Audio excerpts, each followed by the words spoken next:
Thank you, Mr. Speaker. I'm very pleased to have the opportunity today to speak to S7, the Zero Tolerance for Barbaric Cultural Practices Act, regarding Canada's commitment to preventing and responding to early and forced marriage, polygamy, or other types of barbaric cultural practices both at home and abroad. Our government does not shy away from tough conversations about the importance of women's full and equal participation in all aspects of social, economic, and political life. The promotion and protection of women's human rights are central to Canada's domestic, foreign, and international policy. And I'm proud to say that our government has made ending child, early and forced marriage a domestic and international policy priority. For example, in October 2013, our government announced $5 million in new money to address the causes and consequences of early and forced marriage around the world. These funds were used for programs in Afghanistan, Ethiopia, Ghana, Somalia, and Zimbabwe. More recently, in July 2014, the Minister of Foreign Affairs announced that Canada is contributing $20 million over 2 years to UNICEF toward ending child, early, and forced marriage. The UNICEF project aims to accelerate the movement to end child marriage in Bangladesh, Burkina Faso, Ethiopia, Ghana, Yemen, and Zambia by supporting efforts in these countries to strengthen both programming and political support to end the practice. Our government's commitment is not limited to funding. For instance, Canada has spearheaded the initiative to establish the International Day of the Girl and co-leading with Zambia a United Nations General Assembly resolution on child, early, and forced marriage. Additionally, Canada leads the annual resolution on violence against women at the Human Rights Council, as we are a strong supporter of the 6 UN Security Council resolutions on women, peace, and security. All of this goes to say that our government continues to work domestically and internationally on promoting and protecting the rights of all women and children. Equality of men and women under the law is a fundamental Canadian value that shapes Canadian policy and actions both in the international and domestic arenas. Free and healthy societies require the full participation of women. Sadly, in many countries around the world, millions of women and girls continue to be prevented from full participation by violence and intimidation, including through the inhumane practices of early and forced marriage. The strength of our country is centered on the fact that Canadians of very different origins live and work together, side by side. One of the key elements to this success, prosperity, and social harmony of our country is that we are united Canadian citizens, not by our common origins, but rather by a pledge of mutual responsibility and shared commitment to values and traditions rooted in our society. At the same time, harmful cultural practices which go against Canadian values and are in violation of Canada's international human rights commitments will never be tolerated in Canada. Our government is well aware of cases of Canadian children being taken abroad for an early or forced marriage and has concerns that girls who are from countries where the practice of female genital mutilation is common may be at risk. Canada is committed to protecting and defending those who are vulnerable to these practices, both domestically and internationally. Our government has demonstrated its leadership in this area by introducing this bill and also by continuing to work with our international partners and community members to find ways to end such harmful practices which are tragically occurring each and every day around the world. I would like to speak now about how Bill S7 will protect women and girls here in Canada. The provisions in Bill S7 would strengthen Canadian marriage laws by establishing a new national minimum age for marriage at 16 years, as well as codifying both the existing legal requirements for a free and enlightened consent for marriage. Setting the minimum age to marry across Canada at 16 is consistent with current practices in like-minded countries such as the United Kingdom, Australia, and New Zealand. Provincial and territorial legislation will still impose requirements for marriages between the ages of 16 to 18 or 19, depending on the age of majority. Requirements such as parental consent or a court order provide added safeguards to permit mature minors between the ages of 16 and 18 to marry in exceptional circumstances. However, given that many forced marriages are perpetrated by parents, parental consent to the marriage of a minor may be insufficient to protect against forced marriage, where it is the parents who are forcing the marriage upon an unwilling child. As a result, the Minister of Justice has engaged his provincial and territorial counterparts in a discussion to enhance provincial and territorial legislative measures that would protect young children against forced marriage by imposing judicial consent in any marriages involving a minor.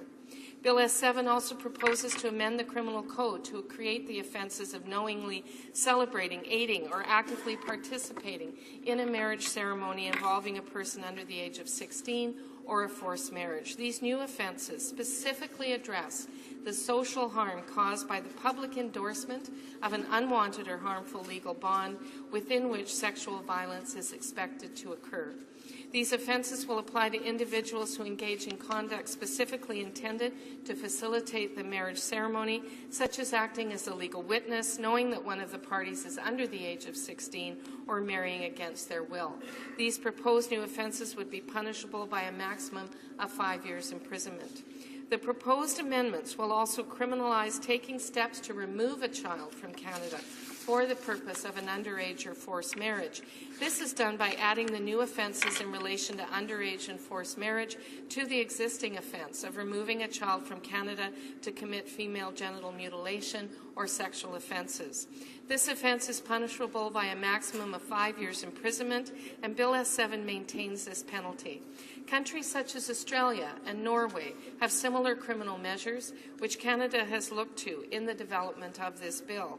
Other proposed amendments would create a new peace bond that would give courts the power to impose conditions on an individual where there are reasonable grounds to fear that a forced marriage or marriage under the age of 16 would otherwise occur, or if they will take a child out of Canada with the intent that they be subjected to an earlier forced marriage ceremony abroad. Such a peace bond would be used to prevent an underage or forced marriage by requiring an individual to surrender travel documents. These marriages that would prevent someone from being taken abroad for the purposes of earlier forced marriage are similar to forced marriage civil protection orders in the United Kingdom. Additionally, the bill proposes to amend the Criminal Code to address concerns that the defence of provocation has been raised in several so-called honour killings in cases here in Canada. Unfortunately, we have seen these cases too often on our soil, and one victim is one victim too many. The defence of provocation currently allows a person found to have committed murder, which carries a mandatory sentence of life, to seek a conviction of manslaughter instead with no minimum sentence unless a firearm is used, by arguing that the victim's conduct provoked them to lose self-control and kill. Currently, any conduct by the victim, including insults and other forms of offensive behavior that are lawful, can potentially qualify as provocation if it is found to be sufficient to cause an ordinary person to lose self-control, the accused was not expecting it, and the killing was sudden. The proposed amendment limits the defence of provocation so that lawful conduct by the victim that might be perceived by the accused as an insult or offend that person or their sense of family honour or reputation cannot excuse murder. Only conduct by the victim that amounts to a relatively serious criminal offence, that is, an offence under the Criminal Code punishable by at least 5 years in prison, could be argued to be provocation for the purposes of the defence. The provocation defence has either been abolished or restricted in almost every common law jurisdiction like Canada, most Australian states, New Zealand, and the United Kingdom. Finally, this bill proposes amendments to the Immigration and Refugee Protection Act to increase the Government of Canada's ability to prevent polygamy from occurring in Canada. This bill would make amendments to the RPA so that a polygamous permanent resident or foreign national who is or will be physically present in Canada with any of their spouses would be considered to be practicing polygamy in Canada. Mr. Speaker, I have discussed some of the very important aspects of this bill to highlight that Canada is taking concrete action in ensuring that early and forced marriage and similar barbaric cultural practices never occur in Canada, as was promised in the October 2013 throne speech. This bill also sends a strong message that Canada condemns such practices, not only domestically but internationally. I hope that the government will get the support, Mr. Speaker, of all honourable members in protecting victims, specifically women and girls. Thank you. Questions and comments. Questions and commentaires. La députée de Beauport. The Honourable Member for Beauport-Limoilou. Thank you, Mr. Speaker. I would like to thank my colleague for her speech. As you know, Mr. Speaker, the Conservatives really like to try to turn the tables. She talked about the defense of provocation and the elimination of it. And obviously, it is a good idea to want to eliminate or at least punish crimes of honor. But in fact, the courts have found that the concept of cultural honor was not actually a defense of provocation. So, except for the propaganda aspect of this, the government's looking to the next election. Well, what is the point here? Because the courts have already determined that cultural honor does not constitute a defense. The Honourable Minister. Well, Mr. Speaker, this is such an important issue. It's one that we are taking a stand on as a government.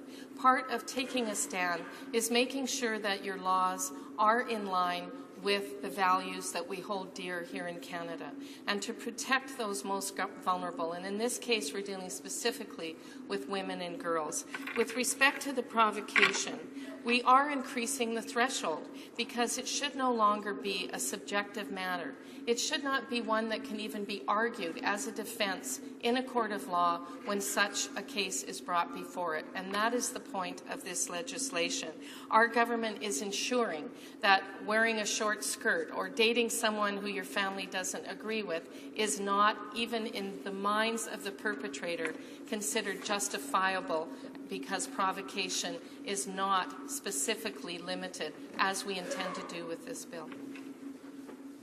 Questions and comments. The Honourable Member for Winnipeg North. Mr. Speaker, as indicated earlier, the Liberal Party is comfortable in terms of supporting certain values within the legislation that is being talked about. We recognize that there is, in particular, issues dealing with polygamy, forced marriages, the whole idea of early marriages, 16 being that national minimum that the government has set here. It also deals with some issues in a small way, but in an important fashion, in regards to domestic violence.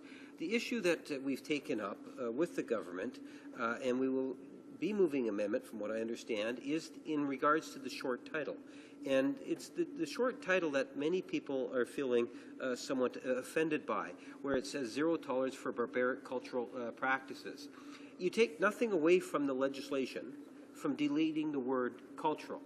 Yet, Mr. Speaker, it is quite offensive for many people who share the same values that we all have inside this chamber towards the attitudes that the member has talked about. So my question to the member is, would she not agree that just dropping the word cultural out of the short title does nothing to minimize the effectiveness of the legislation that that the government's putting forward, and in fact, Mr. Speaker, would then make it even that much better in terms of a piece of legislation? Honourable Minister of National Revenue. Thank you, Mr. Speaker, and I thank the honourable member for his question. As far as the title is concerned, this is very important that we take a stand here as Canadians to stand up for Canadian values. I think it also very important that we make very clear what it is we're standing up against. Hence, we will not tolerate cultural traditions in Canada that deprive individuals of their human rights. The reason for that term in the title is that there are countries where some of these practices are not illegal, or where they are illegal, those laws are not enforced. So we want to make it very clear where Canada stands on these issues for the protection of women and girls who are very vulnerable with respect to these issues. We want to make it clear to new Canadians coming here that in Canada, this is not what we expect or accept. And that is why those words are in the title. Our government believes that subjugating a woman is wrong, period. Resuming debate. The honourable member for